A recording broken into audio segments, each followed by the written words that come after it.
今天我们从鬼谷子百合之术，浅谈在一段关系中，怎样做才是对自己最好的方式。鬼谷子说，你不敢离开一段关系，不是因为你重感情，是因为你没有判断标准。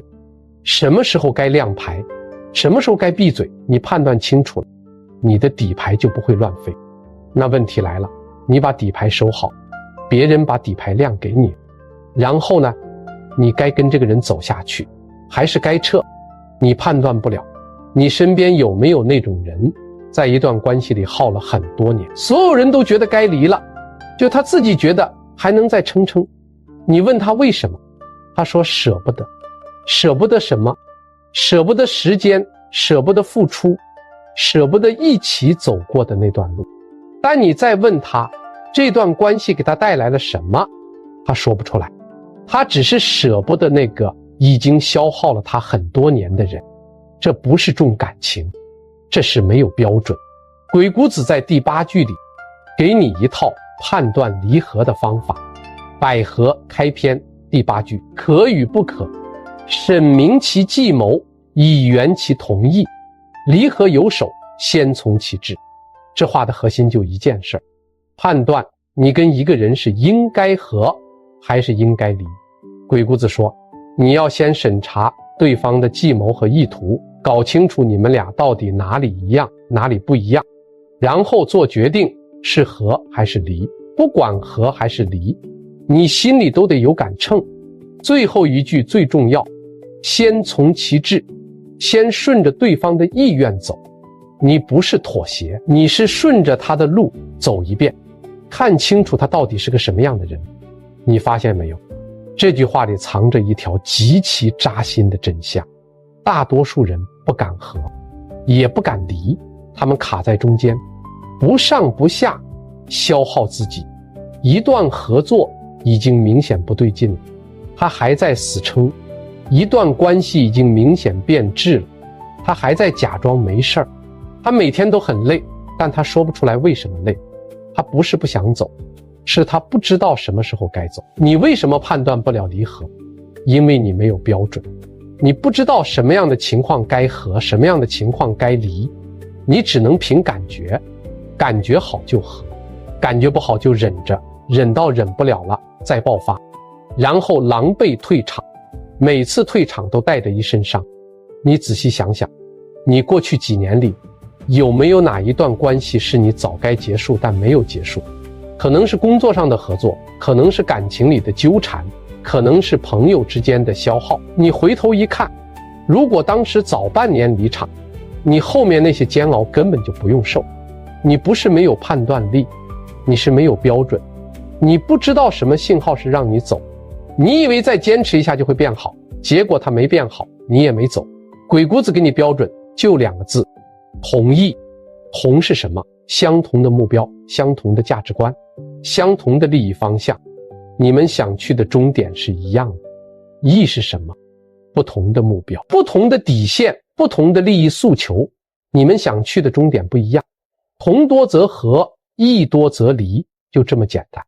但大多数人判断不了同意，是因为他们只看表面。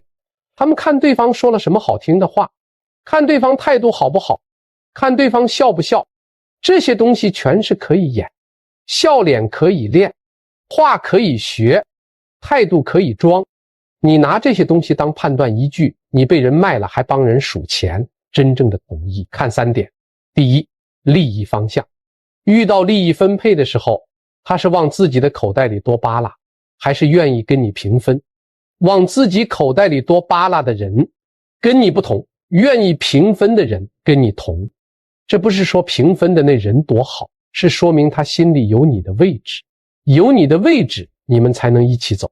心里只有自己的人，你跟他走多远，他也会在某个岔路口把你甩。第二，底线原则。遇到冲突的时候，他是守住原则还是什么都不守？原则跟你一致的人，同原则跟你相悖的人。有些人为了赢可以不择手段，你不行，你们在这条线上不一样，迟早出问题。不是说谁对谁错，是你们走不到一起去。底线不同的人每走一步都在互相磨。第三，长期目标，3年后他想成为什么样的人，5年后他在哪，他想去的地方跟你想去的地方方向一致吗？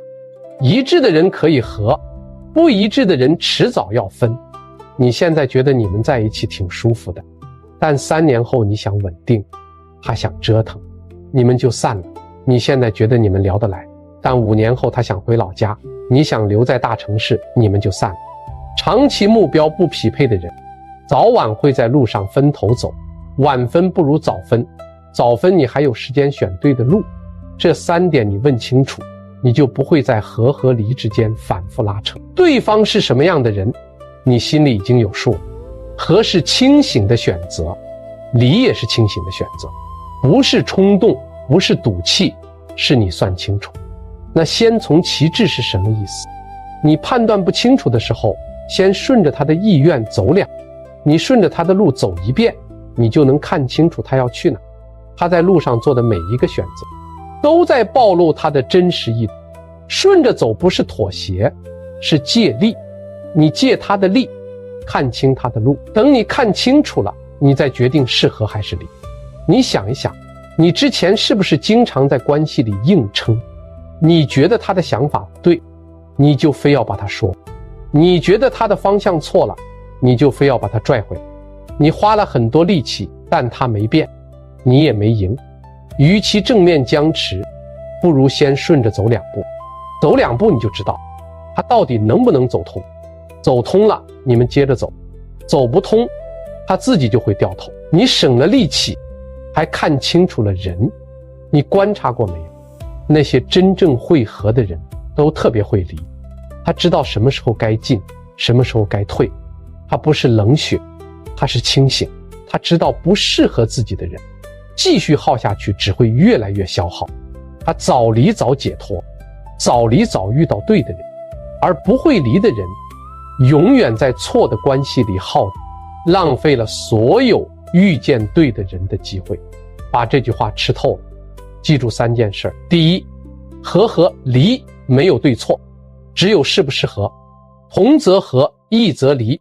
判断标准永远在你自己手里，不在别人嘴里。你不问自己，就会一直问别人，问了别人你也还是不知道。第二，先顺着走，再看清楚。你不需要一开始就做决，你可以先顺着它走一段路，路上的每个选择都会告诉你答案。顺不是为了妥协，是为了验证，验证过了再决定，你心里是踏实的。第三，不敢离的人，最后都会被拖垮。你能把一段关系经营好，是本事；你能在关系变质的时候果断离场，是更大的本事。你值得把最好的自己留给最对的人。这段话读下来，你是不是发现你身边那些消耗你的人，你其实早就该。你缺的不是勇气，是一个判断标准。